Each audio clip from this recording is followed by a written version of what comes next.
2.84. This we have done with the division method. We can see how to find the square root. So this is first of all in division method 51.84 we have written. You know that how to solve the sum in division method. This is a decimal number, how to solve with the division method. So if in a decimal number there are two parts, this is the whole number part, this is the decimal part. While making group in the whole number part, we will take from right to left, make 2 digit and make a group. But in the decimal part, while making the group, we are starting taking 2 digit and starting from the left to right. After 2 digit, we can make the group. Is it clear? In the whole number part, we are making the group from rightmost unit place to left side. But in the decimal number part, we are making a group of 2 from just after the decimal point. That is from left to right. That only you have to take care, and the rest of the method is same. You know that 51 is not a perfect square. So the square number less than 51 is 49. And its square root will write 3 times. Here we can add. Subtract this one, we get 2. While adding, we get 14. 7 plus 7, 14. We are leaving one space here. And exactly just above this decimal point, we put it in the quotient. Next step is to take the next group down, that is 4. Look at the ones place. There is 2 options. There are 2 options. 2 2s are 4 and 8 8s are 64. So ending with the 4. First we try with the 2. 142 into 2 gives 284. So our answer is 2 only. So I have to write it 2 3 times just above this group. Here we can write the addition, adding and write the number. Here we can multiply if we are getting 284. We get 0. So our answer is over. 72 2s are 144. So the division we have done or find the square root is correct. Therefore, square root of 51.84 equal to 7.2. Our next question, find the square root of 42.25. This also we are doing with the division method. So we can write down 42.25. Whole number part we are making the group from right to left, and in the decimal part we have to make the group from left to right.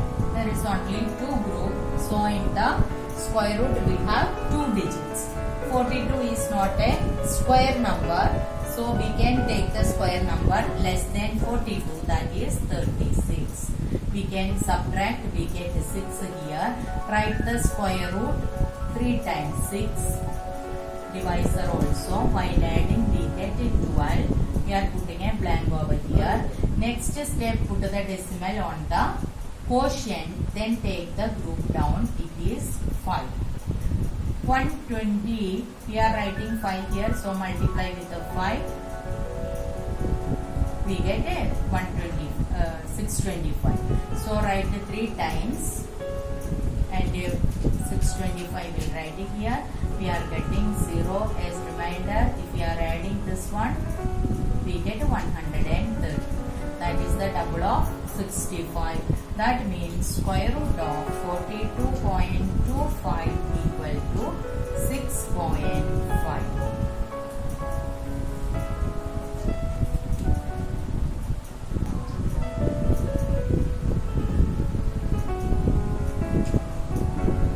Our next question, find the square root of 31.36. We can do it with the division method. So 31.36. Whole number part we are making a group of 2 starting from right to left.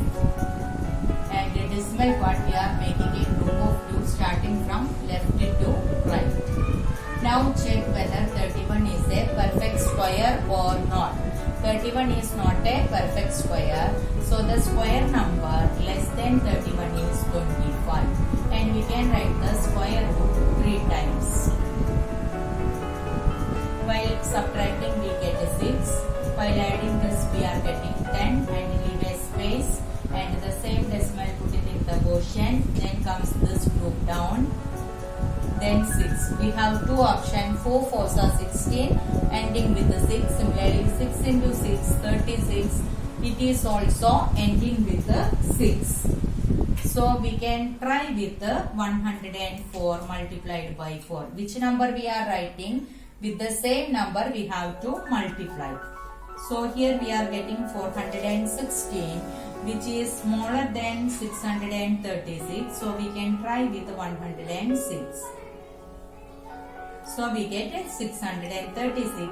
So the number to be written in the blank is 6 only. We have to write 3 times. 106 into 6 is 636. We will write it here. Subtracting we get a 0 as reminder. While adding this we get 112 which is double the quotient 56. Therefore, square root of 31.36 equal to 5.6. Thank you for watching the video. Don't forget to like, share and subscribe.